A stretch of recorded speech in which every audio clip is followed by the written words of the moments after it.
Abra a tua Bíblia no livro de Efésios. Efésios, capítulo 4, versículo 25. Se você encontrou, diga glória a Deus. Efésios 4, Efésios capítulo 4, versículo 25.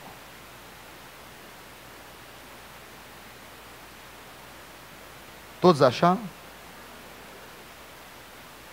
Amém. Diz assim a palavra do Senhor: por isso, deixando a mentira, fale cada um a verdade com o seu próximo, porque somos membros uns dos outros. Vamos ler junto? Vamos ler? Por isso, deixando a mentira, fale cada um a verdade com o seu próximo, porque somos membros uns dos outros. Amém? Pai, eu te louvo pela tua palavra, que é viva e é eficaz, e que essa palavra, Pai, venha de encontro às nossas vidas essa noite, trazendo revelação a nós, o que o Senhor quer para nós, ó Pai, em nome de Jesus. Amém. Amém. Diga para o irmão que está do teu lado, você, mas diga, você é um presente de Deus para mim. Olha tanto que é lindo isso. Então, na verdade, Deus tem para nós coisas boas. E essa noite nós vamos falar a respeito de algumas coisas que Deus tem para nós como povo. O que é ser membro? O que é ser membro? Só para começar, nós vamos falar de membro num sentido comum, que significa uma pessoa que pertence a uma associação ou a alguma organização, porque isso é totalmente humano e totalmente do mundo, é fora de um padrão bíblico. Eu não quero falar o que realmente é a palavra membro do dicionário, mas eu quero que você entenda a palavra membro dentro daquilo que é a realidade do corpo. O que é ser membro na Bíblia? Ser membro na Bíblia é ser parte do quê? Do corpo de Cristo, a igreja, do corpo vivo, o qual é uma organização viva, sendo um organismo vivo. A igreja é um organismo vivo, espiritual, divino, que resplandece a glória de Deus. A Bíblia fala isso, que a igreja é o corpo de Cristo. Nós somos o corpo, nós resplandecemos a face de Cristo. Então, você saberia diferenciar o que é ser um cristão e o que é ser um membro? De maneira simples, nós poderíamos dizer que ser cristão é algo individual. Eu sou cristão, é algo individual. E ao passo de ser membro é algo coletivo. O membro é a coletividade. Somos membros de um só corpo, do corpo de Cristo. O primeiro faz algo para si próprio e o segundo faz para o corpo. Na Bíblia há muitas coisas opostas, como vitória e derrota, vida e morte, pureza e impureza, santificação e não santificação, Cristo e Satanás, reino, mundo. Coisas que são opostas uma da outra. Tudo são opostos um do outro. O coletivo sempre está em oposição ao individualismo. É normal. É claro que é assim. O individualismo é oposto do coletivo. E o coletivo é algo verdadeiro, porque é no coletivo que somos membros. Na igreja, o que é corpo de Cristo, cada um tem uma função, cada um é algo específico dentro da igreja. Temos uma função dentro da igreja, dentro do corpo. Fazemos parte, somos membro. Quando um membro faz algo, o corpo inteiro faz. Quando um membro faz alguma coisa, o corpo todo faz juntamente com ele. Quando a boca fala, a língua mexe, né?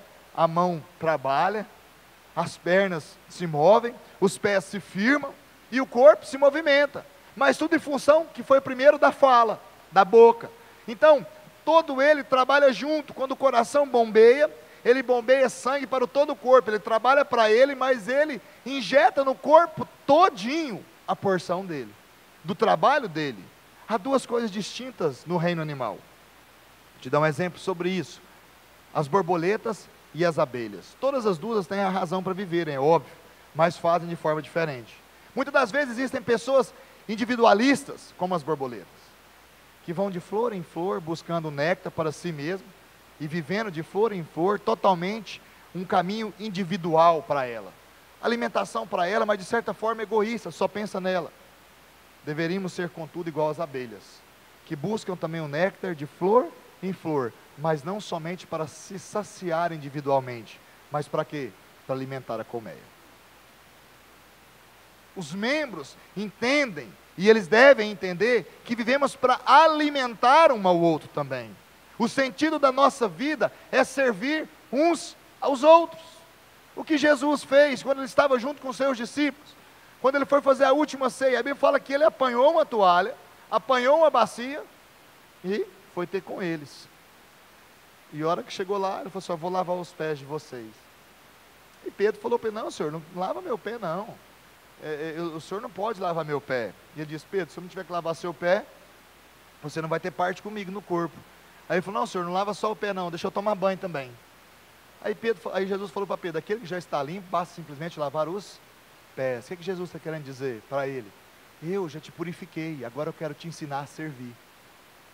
Você já me conhece, agora eu quero te passar os meus ensinamentos. Conhecemos o Senhor, mas às vezes não entendemos os seus ensinamentos.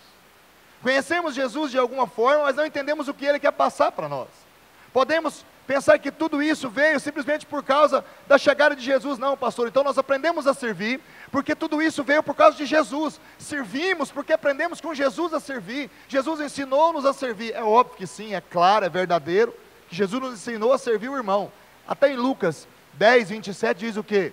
Quando Jesus fala para ele: amarás o Senhor teu Deus de todo o teu coração, de toda a tua alma, de todas as tuas forças, de todo o teu entendimento, e ao teu próximo como a ti mesmo. Cristo já nos ensinava como era servir. Mas no Velho Testamento, quando Moisés proferiu as bênçãos sobre as tribos de Israel, ele já estava liberando sobre a vida daquele povo uma porção de Deus. E a tribo de Gade, e também a tribo de Rubem, e a meia tribo de Manassés, aprendeu isso na prática, e começou a entender o que é servir uns aos outros. Então, abra a tua Bíblia em Deuteronômio 33, que eu quero começar a palavra com você essa noite, lá em Deuteronômio capítulo 33, versículo 20, Deuteronômio 33, o último livro do Pentateuco, 20,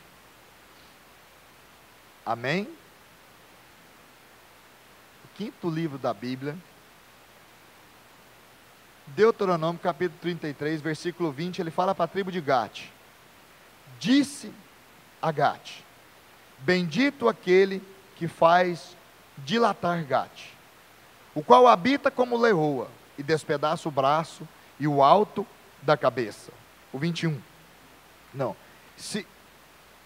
e se proveu da melhor parte, portanto, ali estava escondida a porção do chefe. Ele marchou diante do povo e executou a justiça do Senhor e os seus juízos para com Israel. Olha, se você lê esses versículos, você fala: pastor, mas não tem nada a ver uma coisa com a outra. Na verdade é porque nós temos que entender o contexto histórico e o que aconteceu com essa tribo, e com a outra tribo de Rubem, e com a meia tribo de Manassés. Mas eu quero usar como exemplo a tribo de Gade, até porque é um nome menor, mais fácil nós falarmos, e para você entender o que nós vamos, aonde nós vamos chegar essa noite. Então, como nós nos tratamos de fatos históricos, um sentido de praticidade para o dia de hoje, para nós. A verdade é uma grande revelação nessa bênção que Moisés libera sobre essa tribo. Foi também uma forma de honrá-los pelos feitos deles mesmos com os seus irmãos na caminhada até a terra prometida. Devemos conhecer o ponto histórico dessa situação e das promessas que Deus fez através de Moisés para eles. Perceber que eles representam quem? Nós, os crentes da nova aliança. O Velho Testamento é uma sombra do Novo. Tudo que está no Velho se cumpre no Novo. Todas as profecias do Velho se cumpriram no Novo em Cristo. Tudo se cumpriu em Cristo. Todas essas profecias. E eles baseavam toda essa profecia em Cristo. E outra coisa, quando Jesus foi assunto aos céus, e o Evangelho começou com o Novo Testamento, digamos assim, a ser escrito por quem? Pelos apóstolos, digamos assim, da época, que eram os discípulos de Jesus, e outros como Paulo também. Mas o que aconteceu? Eles começaram a escrever a Bíblia com as suas próprias atitudes. Hoje ainda continuamos a escrever, de certa forma, uma parte da Bíblia com as nossas próprias atitudes. ela não vai ser escrita dentro da Bíblia, porque aqui já está a própria vontade de Deus, mas todas as atitudes que temos corretamente diante de Deus, elas prefiguram atitudes já tomadas pelos filhos de Deus aqui, nossos irmãos. Entende isso? E o parâmetro deles, desses homens, vamos usar como Paulo como exemplo, o parâmetro de Paulo estava onde? Da vida de Jesus, na vida dos apóstolos, mas antes disso tudo, na vida das pessoas do Velho Testamento. Paulo se baseava totalmente nisso, e baseava verdadeiro, prefigurando Cristo, anunciando Cristo, falando de Cristo, mas a base era o velho, porque ainda estava sendo escrito o novo. Entende o que eu estou querendo te dizer?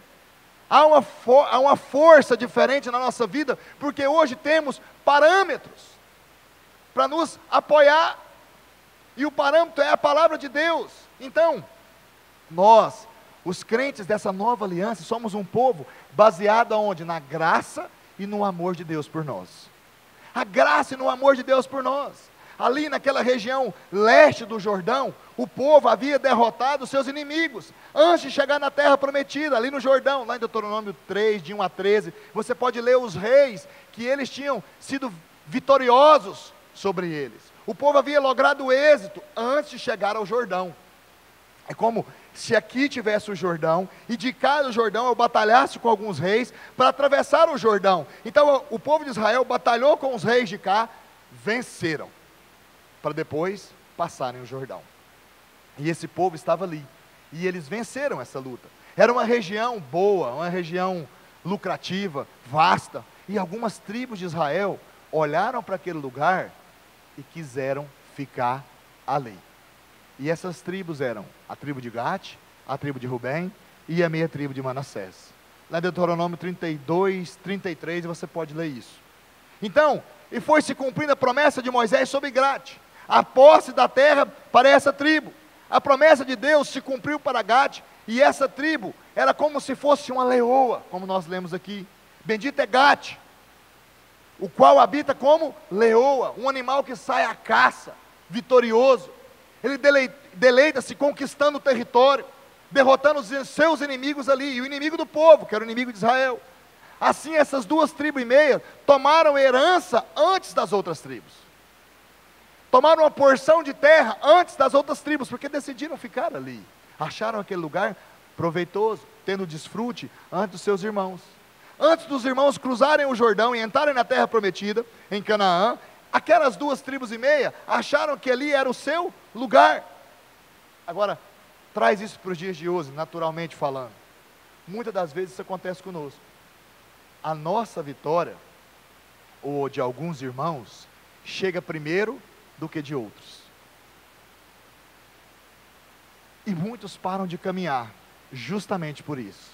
Porque acham que já acabou a batalha. Porque simplesmente a vitória dele chegou. Simplesmente a vitória dele chegou e ele acha que aí tudo bem, acabou a batalha. É realmente maravilhoso a nossa vitória chegar. É óbvio que se eu te perguntar que qual a hora que você espera a vitória de Deus na sua vida, é hoje. É óbvio. Como diz o Gilmar, só doido que não gosta, né? De não pagar. E assim é só doido que não gosta de não vencer, né? Todo mundo quer vencer e quer que a vitória chegue hoje, ou agora, nesse instante. É maravilhoso isso, é real, é verdadeiro. Muitos vão atingir de certa forma uma vitória primeiro que os outros. É até normal que isso aconteça, que alguns vão vencer primeiro. Eles atingiram a promessa feita para eles antes do restante do povo. Então a conquista veio para eles primeiro. Já possuíam o que queriam, o que buscavam, o que era proposto a eles pela promessa feita. Já se encontravam realizados simplesmente pela terra que eles haviam conquistado. A primeira parte da promessa, então, acaba sendo cumprida ali antes do Jordão, onde ele conquista a terra. Como leoa destrói os seus adversários e conquista a terra. Veja que essa tribo nos ensina algo sobrenatural, e é onde nós temos que nos deter e sair do natural e caminhar naquilo que Deus tem para nós. Deus deu um pedaço de terra para cada um, mas eles conquistaram primeiro, e eles podiam ficar ali, naquela terra, porque já havia sido conquistada, preparando o plantio, preparando a terra, edificando as suas cidades, arrumando as suas moradias. arrumando toda aquela cidade, que de certa forma foi destruída pela guerra ali. Isso de certa forma seria normal, pois eles precisavam o quê? Se estabelecer, precisavam trabalhar, porque agora eles tinham que trabalhar para buscar a lucratividade para a família deles. Deveriam edificar o que foi conquistado por eles, mas eles não quiseram fazer isso. Eles quiseram mais de Deus, queriam a outra parte da promessa. Você pode até se perguntar, mas como a outra parte da promessa, se ele já ganhou o que Deus tinha dado a ele? Se eles já haviam conquistado a terra, o que mais ele queria? A promessa, amado, para nós, sempre tem a parte individual. E essa parte individual, ela nos enche de alegria, ela nos dá a satisfação, ela alegra o nosso coração. Mas o prazer verdadeiro só vem quando todos alcançam a sua promessa. Enquanto todos não alcançarem a sua verdadeira promessa, a sua verdadeira herança, a felicidade não vai ser completa em nós. Nós vamos ter alegria por nós, pelo individualismo, pela conquista pessoal, mas a conquista coletiva é que nos faz transbordar de alegria. A promessa para nós, ela só vai se completar quando todos os nossos irmãos alcançarem o objetivo final, quando todos nós alcançarmos os objetivos finais para todos. Só a metade da promessa para Gade havia se cumprido, e a outra metade viria depois, que ele ia lutar com seus irmãos. No versículo 21 nós lemos, e se proveu da melhor parte, porque ali estava escondida a porção do chefe. E olha o que ele diz, ele marchou diante do povo, e executou a justiça do Senhor, e os seus juízos para com Israel. O que representa essa marcha diante do povo? O que quer dizer executar a justiça e o juízo do Senhor para com Israel? Quantas vezes que conquistamos algo, paramos para descansar? Gostamos de contar história e contar vitória, né? Eu ganhei disso, eu ganhei aquilo outro, eu fiz aquilo outro. Isso é testemunho, é até bênção. Mas você tem que continuar caminhando. Não, eu ganhei, eu fiz isso, aconteceu aquilo outro, nós passamos por isso, passamos por aquilo outro, mas não dá importância aos outros, está se preocupando consigo mesmo, e o resto da batalha? Não podemos ser desatenciosos com o resto da batalha, pois se o meu já foi ganho, eu tenho que esquecer do resto. A tribo de Gate não fez assim. Eles tinham a consciência de missão, tinham consciência de corpo, membros um dos outros, tinham consciência da unidade, não foram egoístas, eles se doaram. A consciência de missão nos faz entender que ainda temos alvos a serem conquistados. Todos nós temos alvos para ser conquistados. Agora eu quero que você abra a tua Bíblia em Números 32. Volta um pouquinho, que eu vou te vou te explicar o que Gate fez. Que agora você vai entender a palavra.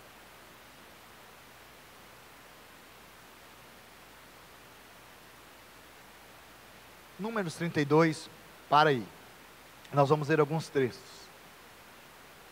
Quando eles passam por aquele momento, e são vitoriosos, e vitoriosos mesmo, Moisés olha para eles, para a tribo de Gade, para a tribo de Rubem, a meia tribo de Manassés, e diz para eles, vocês foram vitoriosos, e eu vou dar a vocês essa porção de terra que vocês querem aqui, porque é direito seu, vocês venceram, e eu vou entregar nas mãos de vocês, não vou fazer nada, não vou tocar em nada, é de vocês, eu vou entregar a vocês.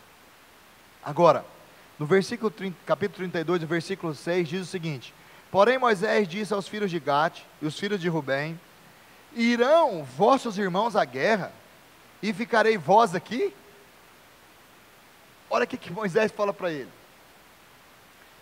eles, mas vocês ganharam, tiveram vitória, e os irmãos de vocês vão para a guerra, e vocês vão ficar aqui, e vocês vão ficar nesse lugar, a guerra vai continuar, da além do Jordão, e vocês vão estar de cá, edificando casas, construindo cidades, e a guerra vai continuar, e vocês vão fazer o quê?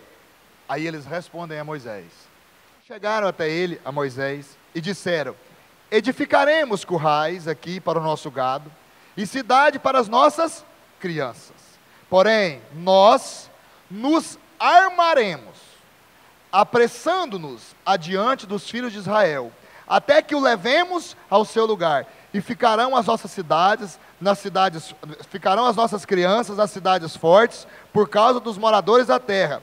Não voltaremos para a nossa casa, até que os filhos de Israel estejam de posse, cada um da sua herança.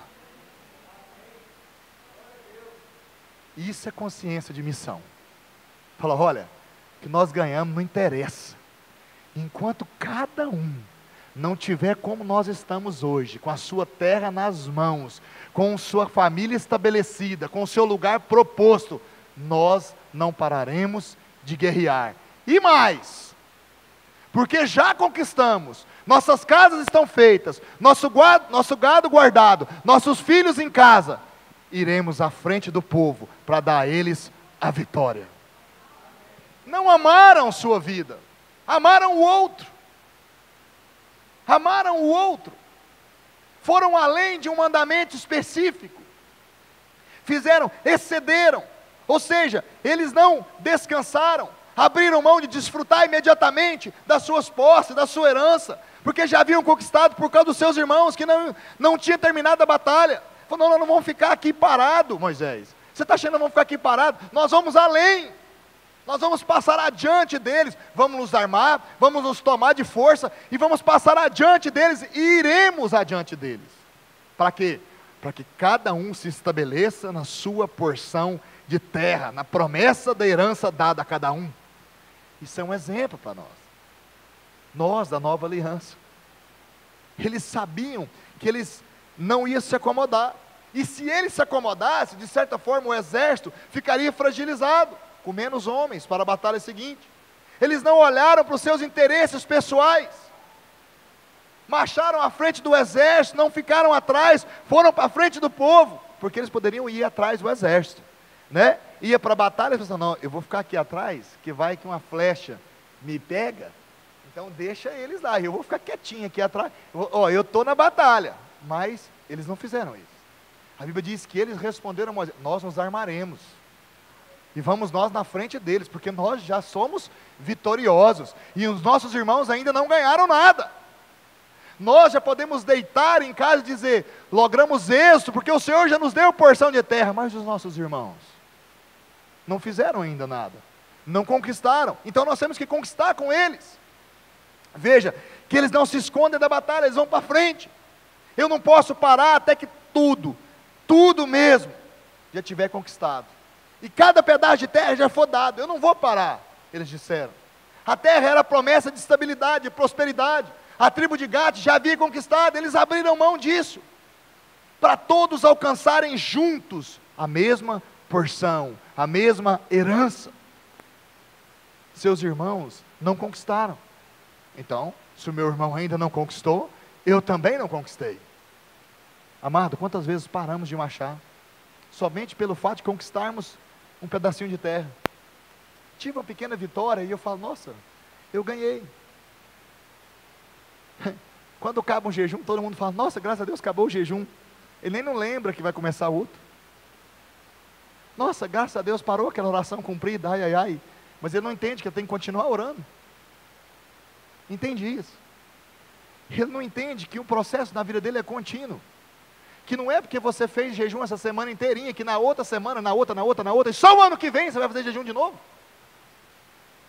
E só o ano que vem você vai voltar a lutar, vai voltar a batalhar. Que só uma vez por ano que você vai ter uma vitória. E que você está importando só com aquilo que você ganha. Somos egoístas em achar que a batalha termina somente pelo fato de conquistarmos algo. Não, a batalha terminou porque eu conquistei. O que somos? Só porque você acha que você ganhou alguma batalha, você para de lutar. A batalha não termina por causa de uma conquista individual. A batalha não termina porque você conquistou. A batalha não termina por causa de algo individual. Ela só termina quando o propósito de Deus é totalmente atingido. A batalha só termina quando todo o processo é atingido, toda a herança é distribuída. A batalha começou bem antes de mim e de você, e ela não vai terminar com a minha conquista ou com a sua, mas ela só vai terminar com a realização da implantação do reino de Deus no meio do seu povo. A batalha só vai terminar quando o reino for implantado em nós. Só vamos parar de guerrear quando o reino estiver implantado em nós, quando Cristo reinar em nós totalmente. Quando você puder dizer, não sou eu quem vivo, mas Cristo vive em mim.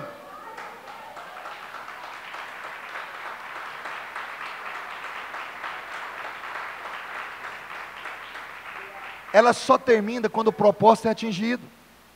Temos um reino para edificar. Você não tem casas para edificar. Você não tem que só edificar a tua casa. Você tem casas para edificar. Você tem um reino para edificar. Mas muitos com suas vitórias têm parado de caminhar, deixado. Então o exército fragilizado. Não, eu ganhei, eu vou parar. E o exército fica fragilizado. Ué, cadê o guarda daqui da direita? Cadê aquele que caminhava com as lanças? Não, ele parou de caminhar conosco porque ele já ganhou. Ele está em casa, dormindo, assistindo Faustão. Ele não vem mais. Mas não vem por quê? Não, porque ele já atingiu a bênção dele. Ah, já? Moisés olhou para eles e falou assim, vocês vão ficar de domingo em casa assistindo Fantástico? Aí eles falaram para Moisés, não, nós não temos Sky. Nós vamos para a batalha. Nós vamos para a guerra. Nós vamos para a guerra porque somos do mesmo povo. O sangue do nosso Pai corre na veia dos nossos irmãos. E às vezes, amado, você pode até entender isso superficialmente, mas eu quero te dar um adentro. Às vezes alguém da tribo de Gade, parente do outro parente, do parente, do parente, do parente, do parente, do outro parente dos filhos de Jacó. Ele era filho, porque era filho do descendente que era Gade. Quantos anos se passaram para outros descendentes do outro lado? E mesmo assim, ele olhava para ele e amava, e ele dizia, ali corre um sangue do meu tio, o mesmo sangue do nosso pai. Hoje o teu sangue pode ser diferente do meu, mas depois que Cristo morreu na cruz do Calvário, o mesmo sangue que corre na minha veia, corre na tua, porque é o sangue de Cristo. Cristo nos limpou, nos lavou, nos purificou e nos deu um novo sangue, nos marcou em uma nova aliança. Então como posso lograr êxito individualmente, sendo que você ainda não é vitorioso? Sendo que ainda o meu irmão não venceu, sendo que ainda meu irmão não está edificado em Cristo. Agora, o que leva a tribo de Gade, a tribo de Rubem e a meia tribo de Manassés a lutar, mesmo sendo vitorioso? O amor. O amor pelos seus irmãos e o conceito em que sou vitorioso quando todos atingirem seus objetivos no reino de Deus. Só o amor te faz lutar depois de sua batalha ganha, depois do título conquistado, depois do troféu erguido. É só o amor que vai te impulsionar a falar, eu ainda tenho que vencer, eu ainda tenho que buscar algo a mais. Não interessa o meu troféu, que ele fique empoeirado um tempo, mas depois eu venho erguê-lo, porque meu irmão ainda não ergueu o troféu dele. E se meu irmão ainda não ergueu o troféu, como eu posso chegar lá e falar que sou vitorioso? É o amor a Deus e aos meus irmãos que ainda continuam lutando. Abra a tua Bíblia lá em 1 Coríntios 12. Depois nós vamos voltar para cá para o Velho Testamento. 1 Coríntios 12. 1 Coríntios está antes de 2 Coríntios. 1 Coríntios 12, 25. Já te ajudei, você não pode falar que não. Diz assim o segundo, 1 Coríntios 12, 25. Para que não haja divisão no corpo. Diga comigo, divisão no corpo. Diga, divisão no corpo. Pelo contrário, operem os membros com igual cuidado. Diga comigo, igual cuidado. Diga igual cuidado. Em favor um dos outros. Em favor um dos outros. Isso. De maneira que se um membro sofre, todos sofrem com ele. E se um deles é honrado, com ele, todos se regozijam. Olha tanto que Paulo é tremendo. Fala, olha, ninguém vence sozinho. Ninguém sorri sozinho. Ninguém se alegra só. Alguns podem até dar uma risadinha. Mas gargalhada mesmo é quando todos vencem. É quando todos estão à frente. Porque quando todos estão alegres, o corpo se regozija. E quando todos se regozijam, todos estão completamente satisfeitos, honrados. Quando um é honrado, todo o corpo é honrado. E aí Paulo fala a respeito disso, somos membros um dos outros, de maneira quando um sofre, todos sofrem, quando um se alegra, todos se alegram, devido o quê? Porque somos corpo do Senhor, somos um só corpo, somos um no Senhor. A minha conquista deve ser a conquista do corpo, a minha derrota também é a sua derrota, mas se estamos aqui para conquistar, temos que buscar a unidade do corpo, porque Cristo é essa unidade, e em Cristo somos vencedores. Agora, nós vamos triunfar aonde? Em Cristo, por Ele, porque Ele é que é a nossa força. Tudo isso por causa de quê? Do amor por nós. Que amor? O amor da cruz do Calvário, do sangue derramado, que me deu a vitória e um plano eterno. Deus te ama e me ama e nos ama demais. O amor é a fonte de tudo. 1 Coríntios 13, Paulo fala o quê? Se devemos guardar todas as coisas, guardemos o amor. É o amor, fala do amor e guardar o amor acima de tudo.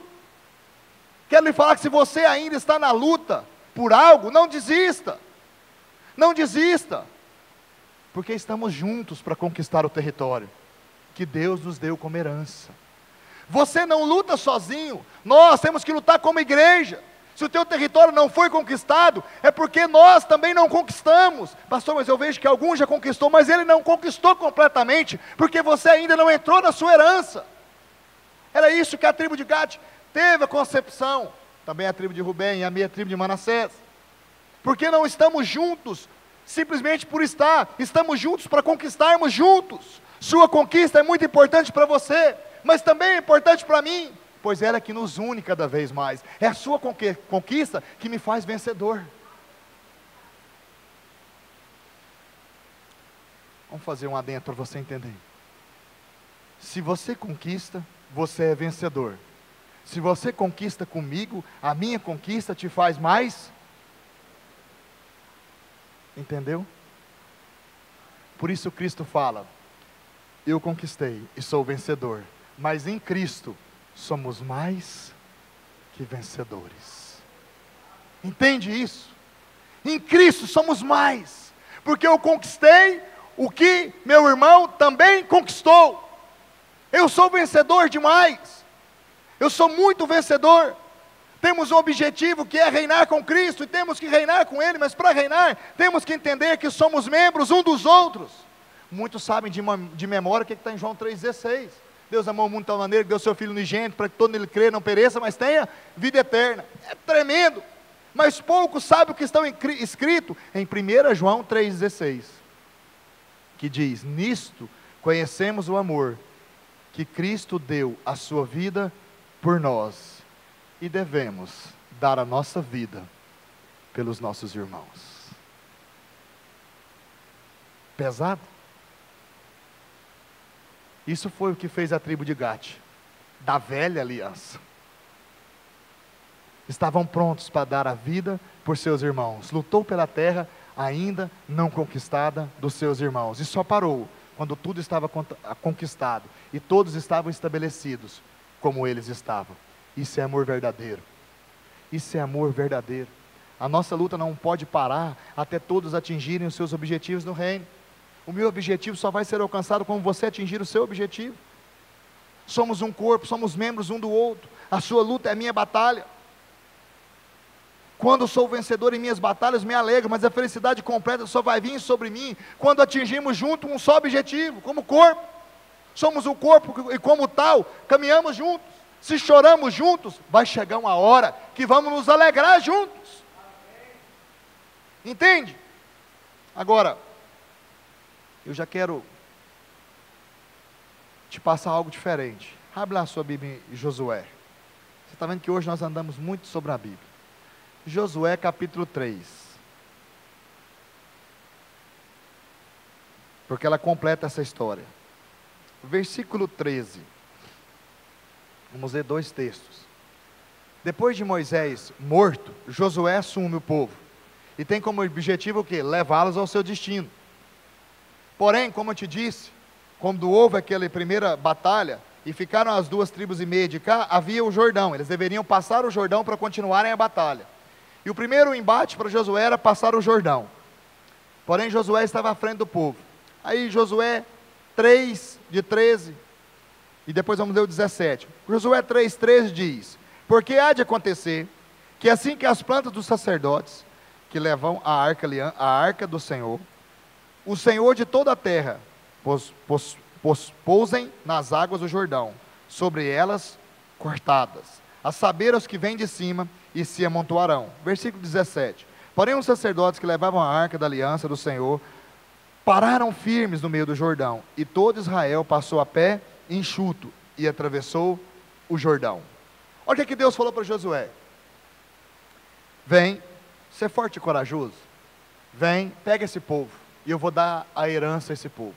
Vai até o Jordão, e quando chegar o Jordão, pega os meus sacerdotes, que levam a arca da aliança, e para atravessar o Jordão, e a Bíblia fala que naquela época o Jordão estava sobremodo cheio, e enchia os seus lagares, e chega até o Jordão, coloca a arca nas costas dos sacerdotes, como é de costume, e quando o pé do sacerdote tocar na água, o Jordão se abrirá, e os sacerdotes ficarão no meio do Jordão, com a arca nas costas, até todo o povo passar, a pé enxuto. O que te lembra isso? Mar Vermelho. E quando todos passarem, vão fazer ali um montão de pedra, cada tribo leve uma pedra, coloque naquele lugar e forme um memorial, para saberem que eu estive ali. E depois saiam os sacerdotes, e as águas voltarão a correr. Todos passaram. Agora, capítulo 4, versículo 10 e 12, ao 12, do livro de Josué. Porque os sacerdotes que levavam a arca haviam parado no meio do Jordão, em pé, até se cumprir tudo quanto o Senhor, por intermédio de Moisés, ordenara a Josué, falasse ao povo, e o povo se apressou e passou. Tendo passado todo o povo, então passou a arca do Senhor e os sacerdotes, à vista de todo o povo. Passaram os filhos de Rubem, os filhos de Gade, e a meia tribo de Manassés, armados, na frente de Israel, como Moisés lhe havia dito. Olha que tremendo. Depois que eles saíram dali, a tribo de Rubem, a tribo de Gade e a meia tribo de Manassés passaram à frente de Israel para irem para a batalha. Suas casas já estavam para trás e eles continuavam a batalha. Sabe o que isso me mostra, amado? Seriedade e compromisso. Compromisso com a sua própria palavra e compromisso com Deus. Eles não se esqueceram da aliança. Nós, às vezes, depois de algum tempo, nos esquecemos da palavra que damos, nos esquecemos da aliança que temos, simplesmente pelos fatos, ou pelo fato que as coisas mudam. As coisas podem mudar, e porque as coisas mudam, nos esquecemos da aliança. Não, me esqueci, não vou fazer assim, porque assim não dá para mim. Então por que você fez a aliança? Por que você acha que essa aliança que a tribo de Gade, que a tribo de Rubem e a meia tribo de Manassés fizeram, era bolinho? Eles disseram para Moisés o seguinte: passaremos nós à frente do povo. À frente de uma batalha, amado, naquela época, a primeira coisa que vinha era flecha, pedra, bola de fogo e tudo. Você já viu batalhas épicas na televisão aí, em filmes? Era daquele jeito para pior. E eles falaram: nós vamos à frente. Eles se firmaram na palavra dada e na aliança comprometida. Disseram: nós estamos aqui, passamos o Jordão, e agora a frente do povo é nós. Nós temos que ir à frente. Nossos filhos já estão acampados, nossas mulheres guardadas, nosso gado, nosso bem já está pronto, a nossa conquista já temos. Agora temos que passar à frente e honrarmos com a nossa palavra. Eles não mudaram de opinião, porque as coisas mudaram para eles. Eles olharam e viram: gente, é gente demais. Eles devem olhar para dentro de Canaã e falar: aqui também tem gigante. É muita gente, é muita coisa, é muito grande até essa conquista terminar e nós voltarmos para casa. Meu Deus, vai demorar demais. Vamos voltar uns 2 ou 3 para ficar em casa. Não. Tinha uma aliança em unidade, porque eram membros uns dos outros. Eram homens de aliança, homens de palavra. Uma igreja se mantém firme com homens de palavra, com homens de aliança. Aliança com Deus e aliança entre os seus irmãos. Uma igreja só se estabelece com alianças verdadeiras, com alianças firmadas, baseadas na rocha que é Cristo. Por isso Cristo falou, coloca 12 pedras aqui. Deus disse, coloca 12 pedras no meio de Israel, para provar, e as pedras serão como testemunho, que eu passei aqui, e que vocês têm uma aliança comigo, antes do Jordão, e depois dele. Antes e depois, há uma aliança verdadeira, há uma aliança feita, debaixo de um suor, debaixo de um sacrifício, porque foram para lutar, não foram para comer bolo, foram para a guerra, não foram para churrasco, foram para a guerra. Eles ficaram ali, eles tiveram ali uma opinião firme. Uma aliança tem valor precioso para Deus. Um dia, um jovem, eu já contei essa história aqui, mas vou contar de novo. Fez um barquinho, com muita dificuldade, com o seu canivetinho. Ele custou fazer aquele barquinho de madeira. E deixou aquele barquinho na sua casa, ele brincava com ele todos os dias. E um dia, ele, sem perceber, saiu para arrumar algumas coisinhas, e veio uma chuva e um vento muito forte, e bateu naquele barquinho, e ele desceu sobre a enxurrada, e foi-se embora. Lá embaixo, na cidade, tinha um cara com a loja de presentes, e ele viu aquele barquinho todo trabalhado, bem feito, bem cuidado, bem ornamentado. E ele pegou aquele barquinho e falou, eu vou guardar esse barquinho. E levou aquele barquinho para dentro da sua loja. E aquela criança, quando chegou em casa, ela chorou muito, porque não tinha achado o barco. E ele, um dia passando na cidade, viu o barquinho lá exposto. Todos os lugares tinha placa de vende-se, menos o barquinho. E ele olhou para aquele barquinho e falou, moço, esse barco é meu. Ele disse, não, esse barco não é seu. Ele veio parar na minha porta porque a enxurrada trouxe ele para cá. E ele é meu. Eu peguei. E ele está aqui. Ele falou, quanto custa o barco? Ele disse, ele não tem preço. Não está à venda. Ele falou, quanto custa o barco? Ele disse, não tem preço. Ele falou, mas esse barco é meu. Ele disse para ele, se você quer comprar o barco, o presente mais caro da minha loja é tanto. Ele vale o dobro. Aquela criança saiu e no mesmo instante começou a trabalhar, até juntar o dinheiro. Ele gastou 3 anos para juntar o dinheiro. Foi lá e comprou aquele barco. E o homem da loja o entregou. Ele saiu para fora e abraçou o barquinho e disse, eu te amo muito mais do que antes, porque antes eu te fiz e agora eu te comprei. Cristo fez isso comigo e com você. Ele nos fez, e nós nos perdemos, mas depois Ele veio e disse, hoje eu te comprei, e eu te amo muito mais, porque um sangue foi dado por você, e eu te amo 2 vezes, porque eu te fiz, e eu te comprei, para estar comigo, para sempre. A verdade, amado, é que vale muito mais o amor de Deus, quando conquistamos debaixo deste amor, quando alcançamos êxito debaixo deste amor, quando entendemos que cada um tem o seu compromisso, porque sempre alguém vai pagar o preço por você, sempre alguém vai estar pagando o preço por você, por amor. Aquela tribo de Gade, a de Rubem e a meia tribo de Manassés, pagaram um preço por amor, porque havia um sangue que corria na vida deles, um sangue em amor, um sangue diferente, um sangue verdadeiro. Eram homens de aliança. Agora, no outro detalhe do texto que nós lemos, os sacerdotes estavam ali, juntamente com a arca, e ficaram no Jordão até todos passarem. Ali eles ficaram intactos, no meio do Jordão, porque a Bíblia fala que quando a planta do pé do sacerdote, do primeiro sacerdote, tocou no Jordão, pá, as águas se abriram. E eles começaram a caminhar. E no meio do Jordão eles ficaram ali com a arca nas costas, esperando o povo passar. Não era um povo, era o povo. 12 tribos. Milhares e milhares de homens, crianças, animais, tudo.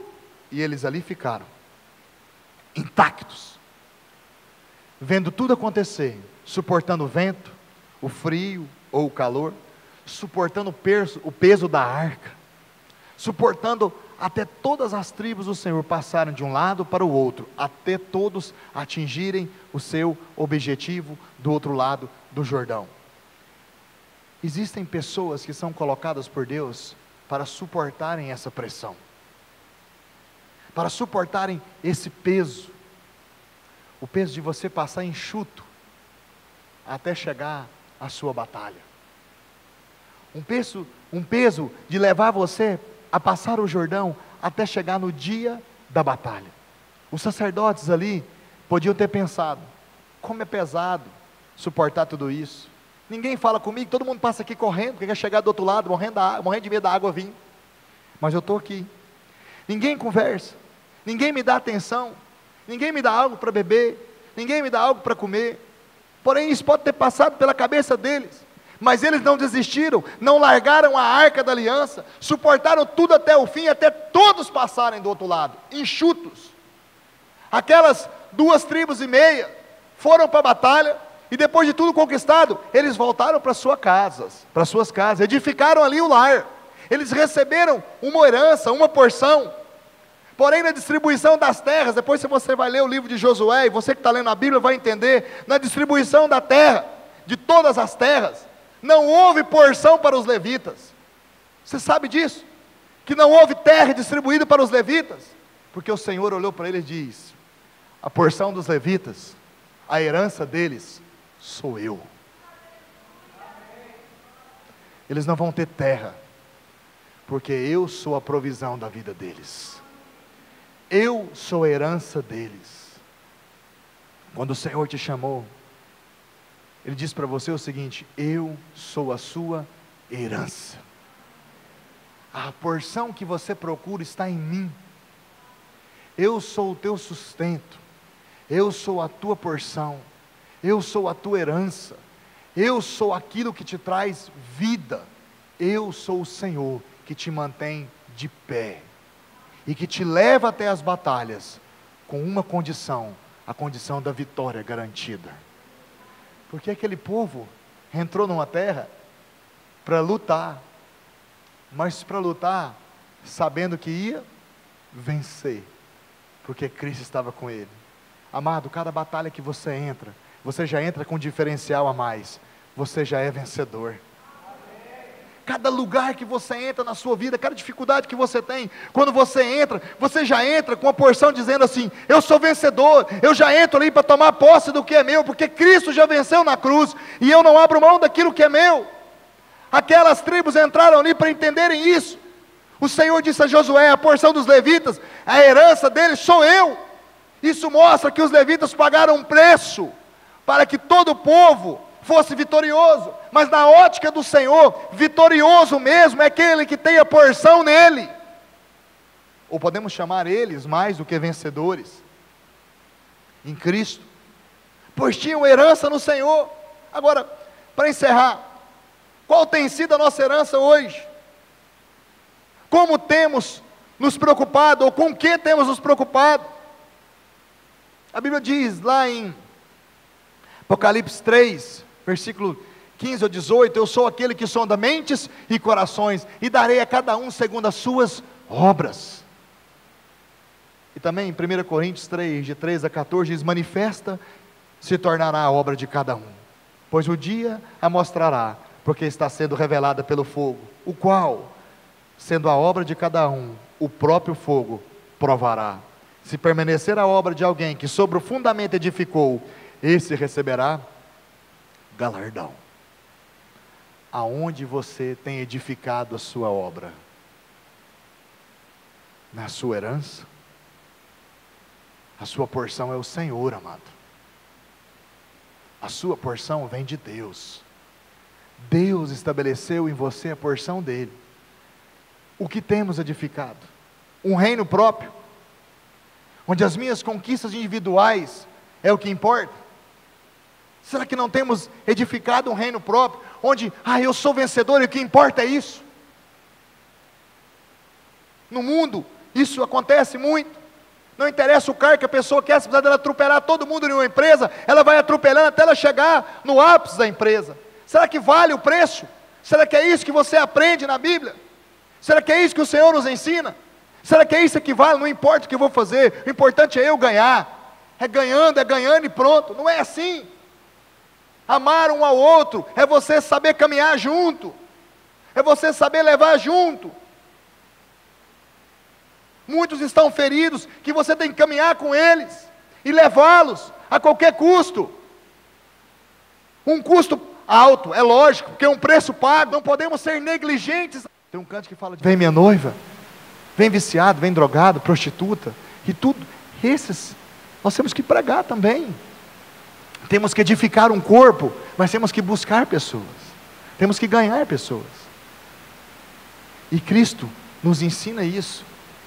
Fala, vinde a mim os que estão cansados, sobrecarregados, e eu vos aliviarei. Eu sou o Senhor. Às vezes a nossa vida, o nosso coração, ele é duro a respeito de algumas coisas.